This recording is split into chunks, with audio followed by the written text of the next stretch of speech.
Welcome back, welcome back. It's your boy Mike, and we gonna hop right into it here, man. Time to kick off free agency. And you see down there, Kirk Cousins a free agent. This means, unless the Rams bring him back, we'll be going against the third quarterback in 3 years for the Rams. Of course, started off with Matthew Stafford, then brought in Kirk Cousins, and we'll see what direction they decide to go this time around. And, initially taking a look, you see KJ Hamler down there. I wasn't really overly impressed with this free agency class as a whole, especially, I'm saying on the offensive side. I think offensively, we have a good foundation. We don't need a quarterback. We don't need running backs. A receiver maybe, but again, a high ticket wide receiver is not really something that I feel like this team needs. Landon Dickerson there, though, at left guard could be intriguing, but taking a look at him, his pass blocking's just not really, in a good enough space to justify his price tag. For our team, we have Cesar Ruiz and Keegan Buchanan manning those spots, and of course the rookie, well, no longer a rookie, but Dalton Murray at center. So even, in terms of depth, I know we took a look at the team a little bit towards the end of the last video, and like I said, offensively, just not a whole lot of holes and not a whole lot of need as far as these go. Wyatt Teller could be intriguing, but again, just I like our offensive line as is. I don't think that we need to shuffle it around at this point in time. But one thing I did certainly want to take a look at was the interior of this defensive line. No more Lecky Fotu. He is no longer with the team. Danico Autry is retired. And currently we only have Dante Stills, Folu Fatukasi, and yeah. and Juan Drummond. That's it. Those three guys. So certainly want to grab one, if not two, interior guys. Now, DJ Reader would be really good. I think, he blossomed into a really, really good player, but I'm not sure that we want to pay that type of price tag for him. He's 31 years old. He's not going to get any better, just going to regress. So instead, we're going to go ahead and take a look at Eric Armstead. Now, this might seem a little bit rich, $14.5 million a year over 2 years.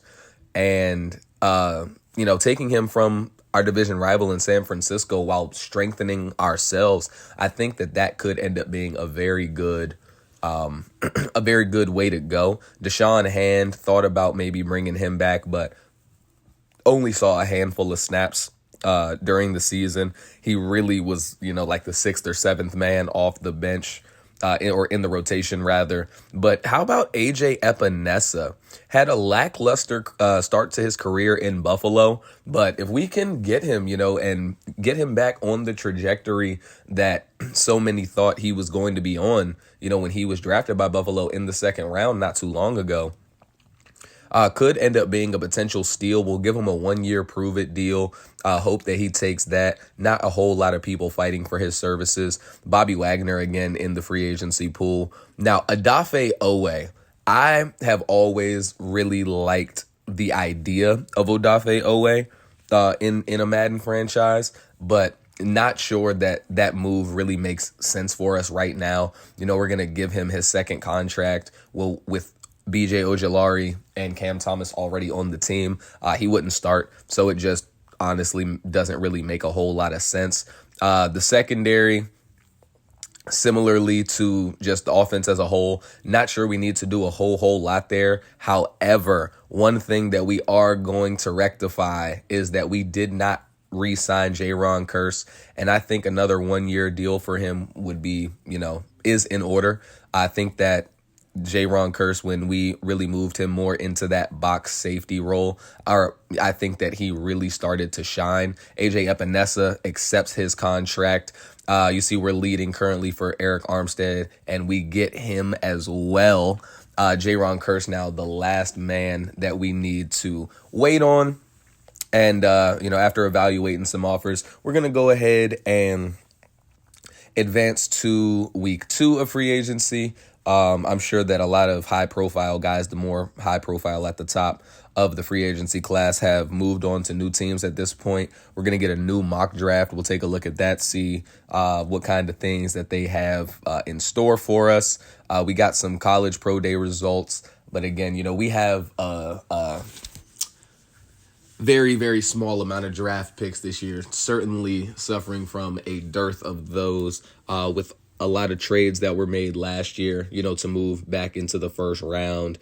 We moved into the third round as well. It's just a couple of things that we've done to get us to this point. So certainly not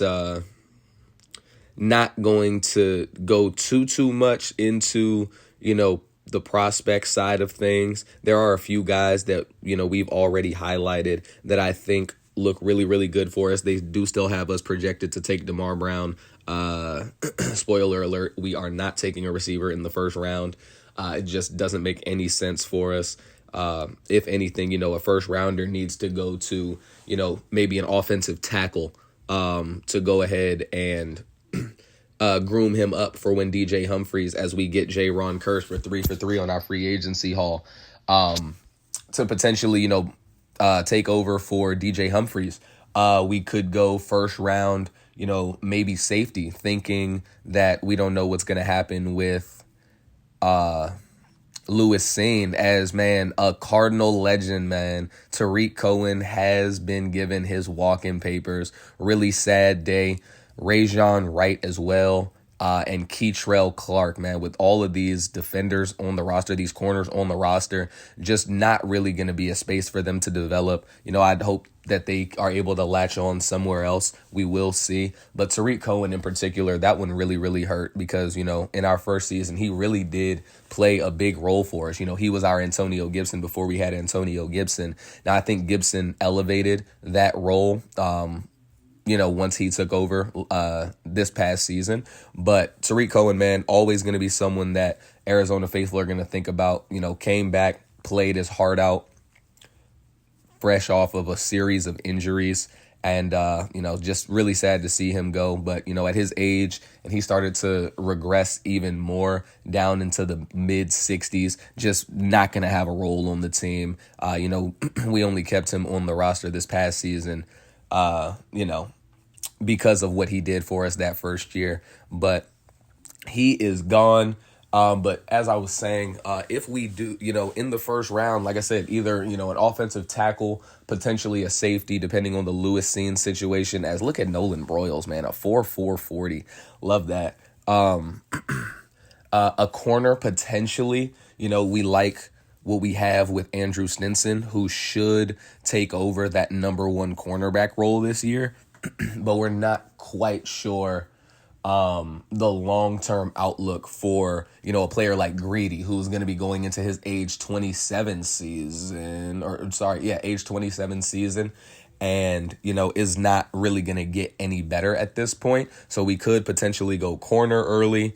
And I think corner, offensive tackle, safety, I think those are really the only positions. Interior defensive line, could be a 3-4 end or just a true defensive tackle. I think that could also be a direction to go for us in the first round. And we have the last pick of the first round. So, we won't have exactly our pick of the litter, but we should be able to find, a contributor down there at pick 32, as we're going ahead and taking a look at some focus players. A lot of the guys that we were looking at that we wanted to know more about, we've already kind of gotten their projections, but we are going to go ahead and get a few of those guys in. Denario Stewart, certainly someone that intrigues me with his blend of size and speed. But let's take a look around the league. Joel Bitonio going to Detroit from Cleveland. Wyatt Teller also leaving to the Panthers from Cleveland. Man, losing both tackles. DeAndre Hopkins now in the division. He is an LA Ram. And Tua Tagovailoa is going to be the guy throwing him the rock. Man, that's an upgrade. Better than Matthew Stafford was at that point. Definitely better than Kirk Cousins. Jerry Jeudy going to the Panthers as well. DJ Reader to Detroit. Landon Dickerson to the Bucks. Njoku to the Rams. Wow. So we definitely see who had a lot of money in free agency. Ryan Jensen, Darius Smith. You see Taron Johnson going over to Denver. Shaq Thompson going to Atlanta. Judon to the Lions. Jimmy Ward getting a new safety there in Pittsburgh. Josh Uche to the Jets. Justin Reed into the division at the Rams. Bobby Wagner leaving, going to the Steelers. Elijah Moore getting a little bit of speed on that offense for Mac Jones. Jared Goff, man, leaving Detroit, and he is now a Tampa Bay Buck. His third career team went from the NFC West to the North and now the South. Rob Havenstein re-signing with LA. And I'm interested to see what the Lions are going to do at quarterback, because they did not make a move here in free agency to sign a quarterback. I know that they are projected in the mock draft to go ahead and take a quarterback, but we'll see if that ends up being the case. Oso Odigizua, someone we were thinking about before we picked up Eric Armstead, but ultimately decided against, and now he goes in division. And Jordan Love going from Green Bay to Denver, taking over for the retired Russell Wilson, and he's going to be, without one of Denver's better playmakers in Jerry Jeudy, but he'll have time to work. He has a nice new contract, and man, it is just about that time to get into the draft. But let's take one more quick look at the team before we do. Glen Roberts, of course, leading the way at quarterback. Josh Dobbs and Dorian Thompson-Robinson, the other guys on roster. Ty Davis-Price, Antonio Gibson, and the rookie Darrell Hobbs, there in the running back room, looking good there. Xander Horvath at fullback. Rashad Bateman, Rondell Moore, Chase Claypool. No more KJ Hamler, which means Michael Wilson will finally have a chance to have a prominent role. Imani Hunter and Joe Blanton, who likely won't be with the team very, very long. Trey McBride, Darnell Washington, Elijah Higgins, looking good in the tight end room. DJ Humphries, John Gaines, the swing tackle there, still just 25 years old. At left guard, we got Keegan Buchanan, Netani Muti still down there as well. Dalton Murray at center. We got Cesar Ruiz at right guard, and of course Paris Johnson at right tackle. Going to the defense, Folu Fatukasi and Dante Stills there at left end. The newly signed AJ Epinesa, the only right end on the roster. Eric Armstead and Juan Drummond, those two defensive tackles. Left outside linebacker, man, we already know what time it is. We got Cameron Thomas there leading the way. James Houston, the swing pass rusher, edge rusher, if you will. Zaven Collins, Cam Wilhelm, Owen Popo at middle linebacker. Popo, still hasn't really gotten an opportunity to really play. BJ Ojolari and Myjai Sanders at right outside linebacker. Andrew Stinson, Jalen Johnson, Greedy Williams, Garrett Williams, CJ Henderson, and Israel Mukwamu going to make up that cornerback room. Jalen Thompson at free safety, spectacular. Lewis Seen, J-Ron Curse at strong safety. Marquise Blair going to get moved to that free safety role as well. Cameron Dicker at kicker, and the punter Tommy Townsend. And as we mentioned, we do only have 3 picks, our own first and second, and we also have a second from Carolina due to a trade from last year or last offseason. So 3 picks in the top 64, and it is time to get things rocking and rolling, and the Texans are on the clock. Now, we know they were projected in the mock draft to go ahead and take Raekwon Robinson, and that's exactly the direction that they go, taking the long, lanky corner out of Mississippi State. Not often you see a corner go number 1 overall, but they're going to hope that he can pair very well with Derek Stingley. Defensive tackle Juan Booth out of Clemson going to New England, trying to inject some more youth into that defensive formula. Washington goes with a pass rusher, Alex Hernandez out of USC. And now, y'all, I do apologize. I know a lot of these names don't really look super familiar, but certainly, outside linebackers, edge rushers, those were not guys that we were even thinking, really considering. So we didn't really take the time out to draft them. As you see, Nolan Broyles, first receiver off the board to the Titans, and Anthony McKee to the Texans. They go corner number 1, and then with their 6th pick, they grab a potential successor to Laramie Tunsil in Anthony McKee. Now Indianapolis on the clock. They're going to go running back. Now that is an interesting direction for the Colts to go with Jonathan Taylor still with the team, and to take a running back at number 7 overall, certainly an intriguing decision. Derek Edwards out of Wisconsin, the left end. Bucks now on the clock. And you see those top few picks outside of Washington were dominated by the AFC. Cole Lawton, who I think is going to end up being the best tackle in this draft class, best left tackle in this class, goes to the Bucks. And Jared Goff has another layer of protection now. You got Abdul Davis out of Michigan going in division to Seattle. It's the first pick in division of the draft so far. They're going to hopefully dial up something to get after whoever it is that ends up being the signal caller for Arizona. Lucas Guerrero, defensive tackle, going to the Falcons. He did look pretty good. I knew that we weren't going to be able to get him, though, and the price tag to move up would have been a little bit too rich for our blood. Lamar Searcy going to the Giants. The Lewis Scene comparison that I made, I think it'll stand true. He's not a cover man. He's a hitter. He has good size, great in run support, but that's about it. Justin Goodwill going to the Packers, and they needed a big upgrade at right tackle. They were running with Josh Neiman at right tackle, but now getting a blue chipper in Goodwill. Hopefully he'll be able to take over sooner than later. Eagles followed that up with David Hackett out of Ole Miss, adding to that pass rush, man. They love their first-round pass rushers. Then how about Daquan Owens to the Rams? Man, he has really, really good size on him. Looks like they're loading up to potentially try to stop Rashad Bateman. And I get it, man, but many have tried. Not many have succeeded. Michael Crothers, now the second receiver off the board, going to the Dolphins, and first-round receiver for Miami. That's a very interesting decision there. As you see, Pittsburgh here, they're going to go ahead with Darian Brewer out of Michigan. One pick before their division rival Ravens take a pass rusher off the board as well. It's Enrique Drake out of Ohio State.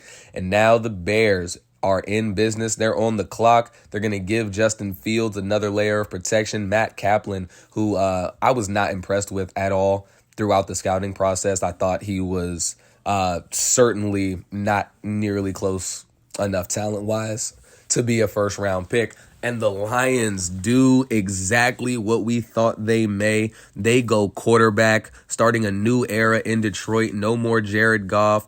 It's Mark Taylor out of San Diego State. How about that? That's a very interesting one. Now Spencer Hyder out of Vanderbilt going to the Saints. And we're getting closer and closer to Arizona potentially being on the board. Dean Overstreet, also a peculiar pick. They do have Jamari Sallier and Rashawn Slater as their tackles of the future, or at least so we thought. Will be interesting to see how they kind of deal with a logjam there on the offensive line. But, you can never have too many good offensive linemen. Kendrick Richardson going to the Jaguars. And now with Cincinnati on the clock, they're going to take running back Corey Kramer. Another interesting decision, seeing a team like Cincinnati take a first round back with Joe Mixon still on the roster. And this was a spot for, I thought for a little bit about potentially trading up, but I thought that the guys that we were really, really intrigued with, I didn't think that there was really any risk of them getting off the board before we picked. So we decided to stick, and we're going to let things play out. Sean Claiborne, of course, one of the interior pass rushers we were looking at. San Francisco filling that Eric Armstead hole immediately, although we know what happened last time they tried to do something like that when they traded away DeForest Buckner and drafted Javon Kinlaw, who in real life just is not a good player. Darren Whitfield, safety, off the board to the Chiefs.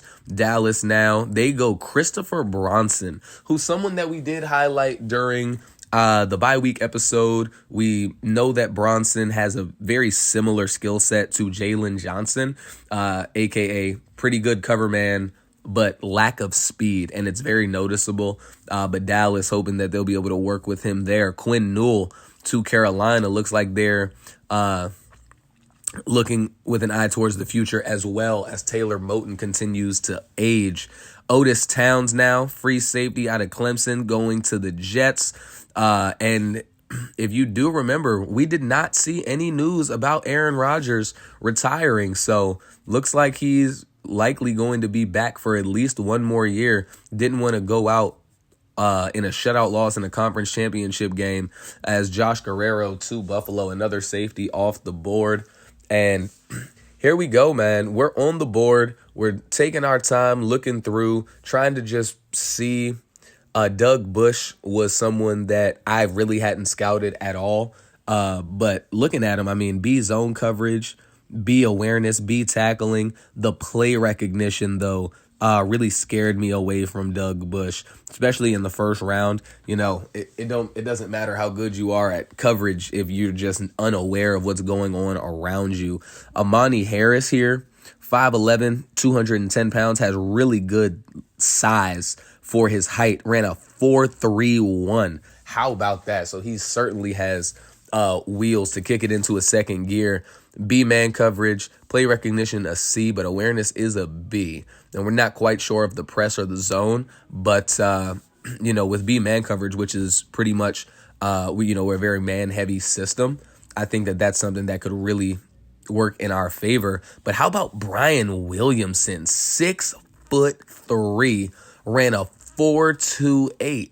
But the one issue, again, we run a very man-heavy scheme, and with C man coverage and C press, I just don't really know if he would be a true fit for our defense, and if we're drafting in the first round, it's going to be really difficult to pick a player at a position that's not a huge need just to see them, potentially not even really get many snaps in their opening year. So I think we'll lean away from Williamson. Garrett Alford looked interesting, but you see a couple of D's in there, just not great. I think his run blocking as a whole probably very much behind his run blocking, pass blocking behind his run blocking, yes. But here we go, man. We were looking through, we decided we're going to go ahead and take a look and see what the rest of the league has to offer us in terms of a potential trade down. And I got to say, none of them were particularly exciting.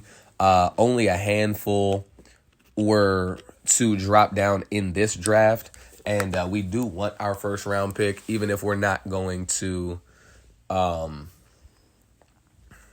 we do want our first round pick, even though we feel like there's not really a player that will be an immediate contributor in this class for us.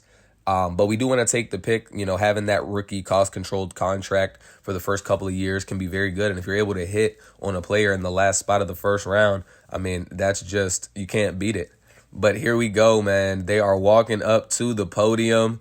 They have given the card to Roger Goodell, and the pick is in. It is defensive end Denario Stewart, 6'5", 319 pounds, out of Arizona State, 89 strength, and 77 speed at 319 pounds is insane. And at just 21 years old, we'll have plenty of time to potentially mold him the way that we see fit. As the first pick in the second round, safety Doug Bush, someone we were taking a look at, going to Cleveland. So now, as we head a little deeper here into the second round, head coach Mike White wanted to take a look and just see what the board was looking like, how things were currently falling. Of course, we do only have two remaining selections. The Panthers pick in the second round at number 61, and our own pick as well. We do have a 5 and a 7 premium picks, rather. that we have left. Just a couple day 3 picks after that, including the very last pick of the draft, in which we'll have the opportunity to draft ourselves a Mr. Irrelevant. But New England on the board now, second pick in the second round, and they're going to go safety Devon McKenzie. Matt Holliday off the board now to the Commanders. So they bolster their pass rush and then bolster that offensive line. Timmy McCann to the Broncos. Tight end Kyle Howell to the Titans, who, of course, Chika Okonkwo now on the Bills, so they needed to fill that. Garrett Alford did look interesting to me at center. He goes to the Colts. Kareem Yarbrough to the Vikings. Daniel Underwood, another running back now off the board, the third so far of this draft, going to Tampa Bay. And DeMar Brown, the receiver who we were projected to take at number 32, lasts until pick 10 of the second round, and he's going to be with our division rival Seahawks. Could be a potential successor to Tyler Lockett, as we see Martin Kramer go to Atlanta. And we were looking at going ahead and trading up, and we do just that. We give Folu Fatukasi a second, a fifth, and a seventh, and we pick up this pick right here at number 12. Saw a man that we wanted to take, didn't want to risk him getting off the board before we were able to take him. And Amani Harris, one of the guys that we were considering. Again, that 4.3 speed, coming back to that, man, just really, really hard to pass on that kind of player, with question marks for Jalen Johnson, who, yes, has been relatively good for us. But there are just certain times where we feel like he's not giving us enough as that number one corner. And so the Arizona Cardinals are going to make Imani Harris an Arizona Cardinal. Funny that they're showing him in 42, and that's Andrew Stinson's number, but surely something that'll get rectified. And so now, one more pick remaining. They gave away their own second-round pick along with the 5th and the 7th in that Fatukasi deal to get that pick to draft Harris. The Eagles going quarterback Kevin Foster. Now that is an interesting, that's a very head-scratching decision there from the Philadelphia faithful. Tight end Ben White off the board to Miami. Steelers go with a pass rusher. Got Matthew Hannon to the Ravens. Zamel Woody, safety out of Kansas State, to the Bears. Jason Weatherspoon, who was one of the pass rushers that we were considering. Ross Blue there. And here goes Brian Williamson now to the Chargers. It'll be interesting to see how him and Amani Harris end up matching up. Romeo Fields to Cincinnati, another receiver, likely planning for life post Tyler Boyd. You see Trey Howard going there in division to the San Francisco 49ers, a pass rusher. And the Chiefs go with a quarterback as well. This is very, very interesting decisions from some of these teams. Receiver off the board to Dallas, and now Arizona back on the clock. And they already know exactly where they want to go with this selection. Going to do their due diligence, though, just to make sure that the guy that they want is truly the guy that they want, and it is center James Rivera. Now, yes, certainly going to be questions asked. It's a logjam in the interior of that line, but with Dalton Murray already on the up and up, Keegan Buchanan already on the up and up, Cesar Ruiz only has one more year on his deal with us, and it could be a potential grooming situation with Rivera learning from Murray and Buchanan and Cesar Ruiz, as we're going to go ahead and make one more trade, giving away a third in 2 years, along with CJ Henderson, Raheem Nunez-Roches, who came over in the Giants deal just for, money purposes. And we're going to go ahead and pick up this second pick in the third round. And we're going to make another addition to the defensive front, is defensive tackle George Cage. Of course, just 293 pounds. He's going to work more than likely mostly as a 3-4 end versus a true nose defensive tackle in our scheme. And with that selection being there, we have no more remaining picks. We're going to go ahead and, work with that draft haul. And I think it's a pretty good one. You got 3 hidden players in there. Cage in the 3rd round is just normal development, but it was a position that we certainly needed to add, whether it be depth or maybe he'll possibly end up pushing for a starting spot. But let's go ahead and take a look at what we have for this draft. And at first glance, cannot be upset with that at all. Denario Stewart, a 75 overall. Love to see that. Again, just 21 years of age. Block shedding, he's already a pretty good run stopper. Very good strength at 89. Now, the pass rushing moves are going to take some work. Likely going to be more of a power rusher than a finesse-based rusher. But certainly with that day 1 starter tag, he'll have a pretty prominent role from the off. Imani Harris, 78 overall, also hidden. And as we see, they did change that jersey number to 23. Now, his press is not in a great spot at 70. But with his speed and just his ability to, stick to receivers in man coverage, hopefully that won't end up being a huge issue. Not quite sure yet, what that cornerback room is going to look like as far as snaps go, but Harris certainly going to get his share. James Rivera at center, 73 overall. And we see the run blocking department is not his specialty. We're going to definitely have to work on that. He's not the strongest. But again, with getting a year under his belt or so to, learn from some guys who have been doing it a little longer than him, being able to soak in that knowledge, we're hopeful that he might be able to be a key piece for us on the offensive line down the line. George Cage at defensive tackle, 72 overall. And he's more of a polished pass rusher than Denario Stewart is, but again, with his diminutive size, just not going to be able to move guys off the ball as easily in the run game. But I'm very, very happy with what we got from our draft class. I think we made the most of it. And here we go, take a look at San Francisco's. And in their first round, they took Sean Claiborne, who, was someone we were taking a look at. Ends up being a 72 overall, and he is hidden development. Again, the strength not really there for him, but at 82 power moves, this is someone who should pair nicely with Javon Hargrave in the middle of that line. And again, with Nick Bosa on one side, Javon Hargrave up the interior with you should be a recipe for success.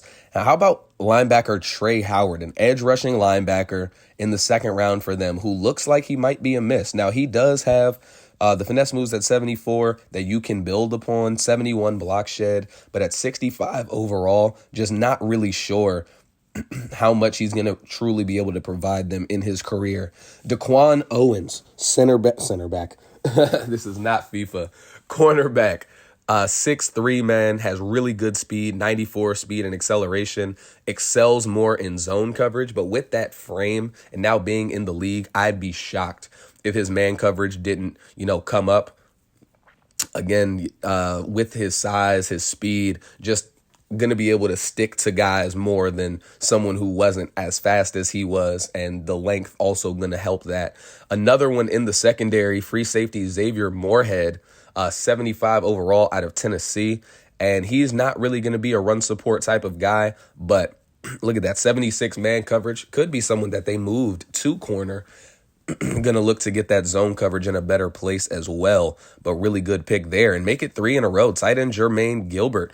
Tyler Higbee should still be the number 1 guy there for them, but we will see what they do with the young Jermaine Gilbert. Has pretty good speed, good hands, 85 catching. Certainly going to have to make sure they develop that route running properly, and he's certainly not going to be a huge factor in the run game as a blocker. And how about in the 7th round, cornerback Daniel Thomas? Now, Thomas is not flashy. He doesn't jump off the page, but he does what he needs to do. He does his job, and he's able to, take some of those snaps and make them really count. He's going to stick to what's asked of him in the scheme. He's not going to venture too far outside of that, and it'll be interesting to see what that cornerback room looks like for the Rams. Abdul Davis, the first pick off the board for Seattle, right end, 75 overall. And first thing you see that jumps off the screen is the strength at 90. His power moves and block shedding are both going to take some work. But, with any rookie, no one's going to be a completely finished product. I mean, unless you're talking about like Justin Jefferson and Jamar Chase, who came into the NFL and just dominated immediately. DeMar Brown ends up being a 74 overall, 6 foot, 180 pounds out of Tennessee.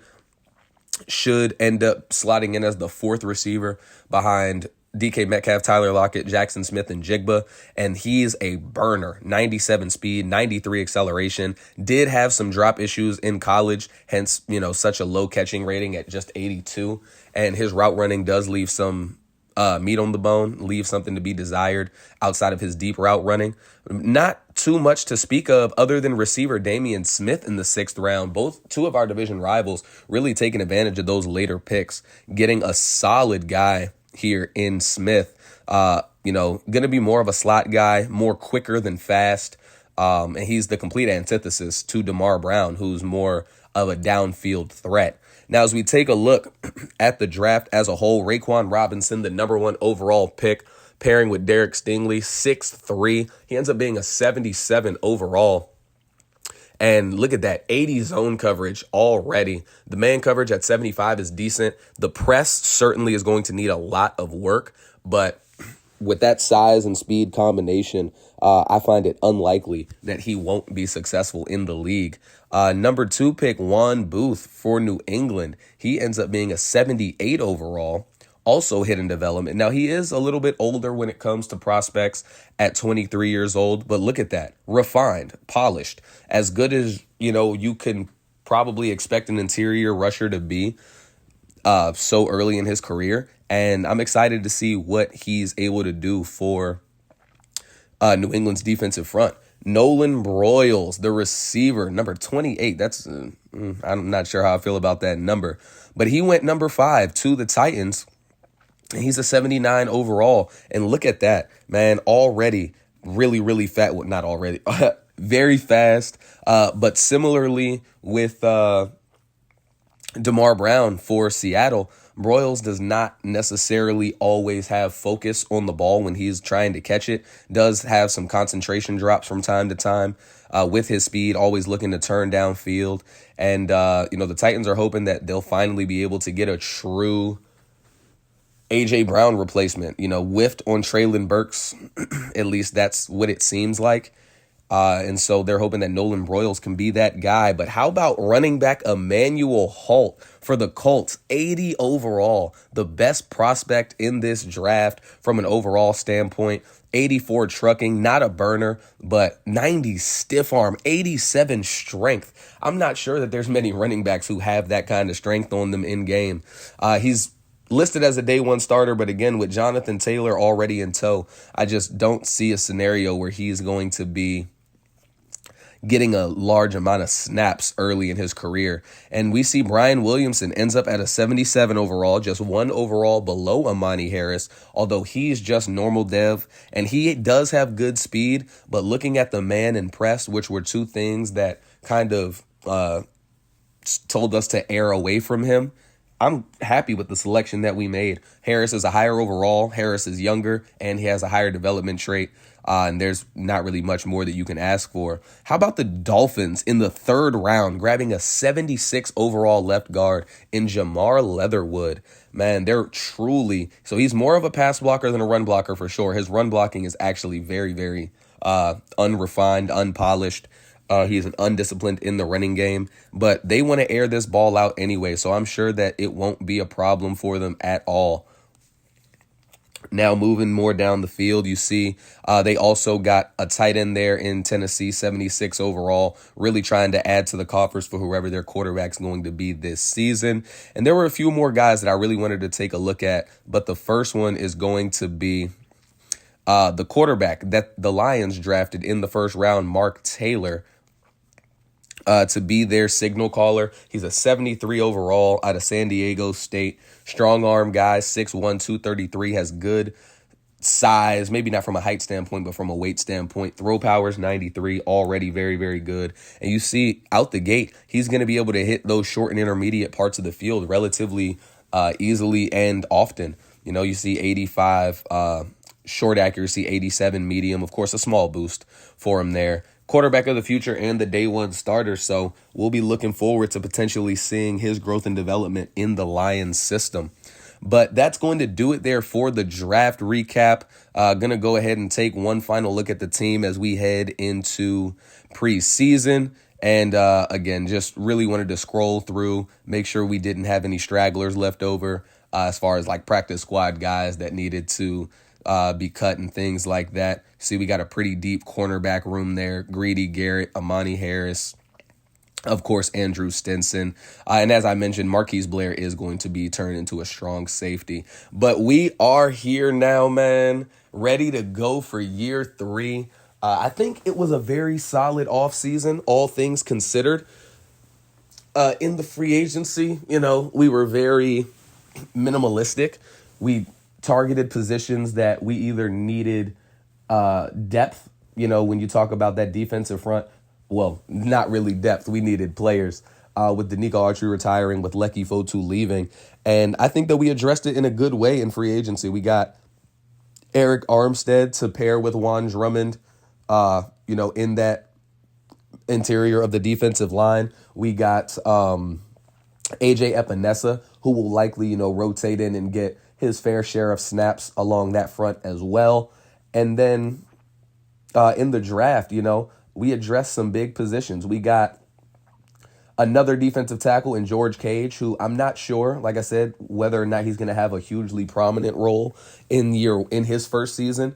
But we got him. We also got Denario Stewart, who you would expect to get quite a hefty share of snaps in his own right. We will see, though, how things end up going in that direction. And then Amani Harris, that's someone that we're hoping will be able to be a key piece, but we'll see how things are going to work on that front. But thank y'all so much for tuning in, man. Stay tuned next week. Going to be some preseason action. Going to take a look at some training camps. Be sure to like and subscribe should you feel so inclined. Have a great rest of y'all day, and peace.